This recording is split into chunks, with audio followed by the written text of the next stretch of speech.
Ngayong araw nga ako mga creative ay gumawa ako ng festival costume na order sa akin ng aking client. At dahil madami-dami nga akong gawain nito ay sinimulan ko na ito ng maaga at nagsimula ako dito sa pagdodrawing nitong makapal na rubber slice dahil ito yung magiging design ng ating gagawing costume. May pattern naman na binigay sa akin ng aking client kaya hindi ako medyo nahirapan kung paano ko gawin at simulan itong costume na ito. Ginuhitan ko na nga ng pa-triangle iyang rubber slice na gagamitin ko at pagkatapos niyan ay ginuhitan ko na rin ito ng mga stencils na gagawin nating design para naman mas maganda ang kalabasan ng ating gagawin. Medyo matrabaho nga lang ho ang pagdodrawing ng mga ganitong klase ng design at tinatawag ko itong stencil. At pagkatapos kong ma-drawing iyan ay syempre ikakat na namin yan isa-isa para mapalabas namin yung mismong design nito. Medyo bihasa na nga ho ako sa paggagawa ng ganitong klase ng design dahil noong una sa mga ginagawa kong costume ay ganitong klase ng design ang kalimitang ginagamit ko. Nire-research ko lamang yan sa internet at pagkatapos niyan ay nanonood ako ng mga tutorial sa YouTube or sa TikTok kung paano gawin yung mga ganitong klase ng design. Kaya naman medyo bihasa na talaga ako sa paggagawa ng ganitong klaseng design. 6 na pirasong stencil ang nagawa namin diyan at pagkatapos naming maikat yan ay syempre babalutan na natin ito nitong makikintab na tela na ganito para matabunan natin yung pagka-rubber niya at mapalabas natin yung mismong design sa mamamagitan nitong makikintab nating materyales. Dito naman sa puting nating rubber slice ay sinimulan ko na rin mag-drawing diyan para makabuo naman tayo ng mismong corona niya.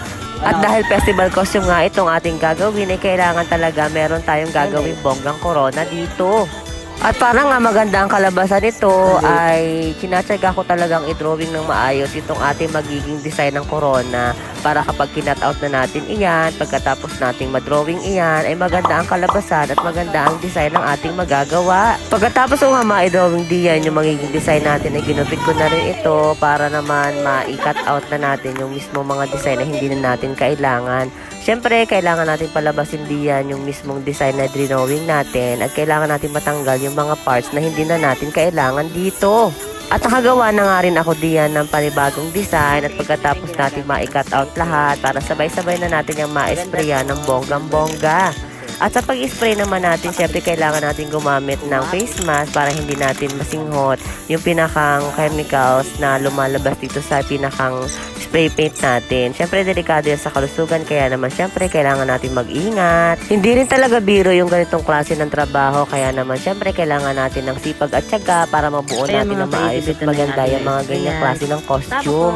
Lalong-lalo na kapag medyo komplikado yung design at napakarami ng mga design na kailangan para mabuo natin ito ay kailangan natin syempre tiyagain lahat ng bawat bagay. Nakagawa na nga rin ako diyan ng mismong base dress nitong ating costume at aqua blue nga yung napili kong color dahil ang request ng kliyente natin ay color blue. Shades of blue daw dapat yung magiging color combination niya na may silver kaya naman inutay-utay ko na rin itong design na ng mga silver na applique, ng mga rick-rack na ganyan. Rick-rack ang tawag diyan at mga order nyo lamang yan online o kaya naman sa mga tindahan na may mga tela at may mga ganitong klase ng design. Sinimulan ko na rin nga pabatuhan iyan dito sa mga angels ko para naman mas maganda ang kalabasan ng ating costume na ginagawa. Kaya naman laking pasalamat ko talaga sa mga patuloy na nagtitiwala at sumusuporta sa aking paggagawa ng costume dahil nakakatulong tayo sa aking mga kapitbahay. At nabibigyan natin sila ng extra income at alam kong malaking tulong ito sa pangangailangan ng kanilang pamilya.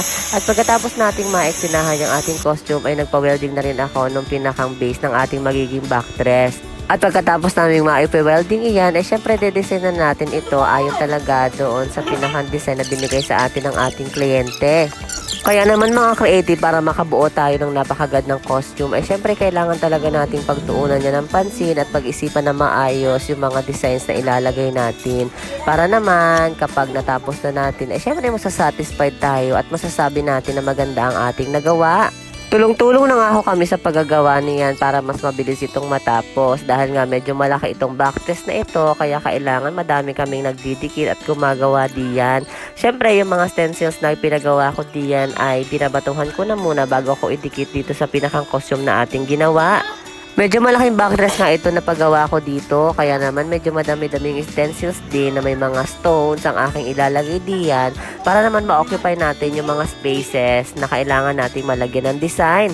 At pagkatapos nga namin mabuo yung pinaka-backtest diyan, pinesto ko na rin ito dito sa may mannequin na nakalagay na rin yung ating main dress. At pagkatapos niyan ay syempre utay-utay na nating ilagay yung ibang parts nito para naman makita natin ang kayarian nito. At pagkatapos niyan ay yung ginawa nating mga stencils doon sa pinakampalda ay pinesto na rin natin para naman makita natin kung gaano na to kaganda. At ito na nga ang mga creative ang kinalabasan ng ating pinagpaguran diyan. O di ba napakaganda niyan tingnan, napaka-soft, napakalamig sa mata ng color combination ng ating nagawa.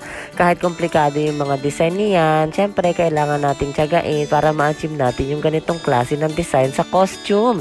Kaya naman po, salamat sa inyong panonood. See you sa aking mga next videos. Bye!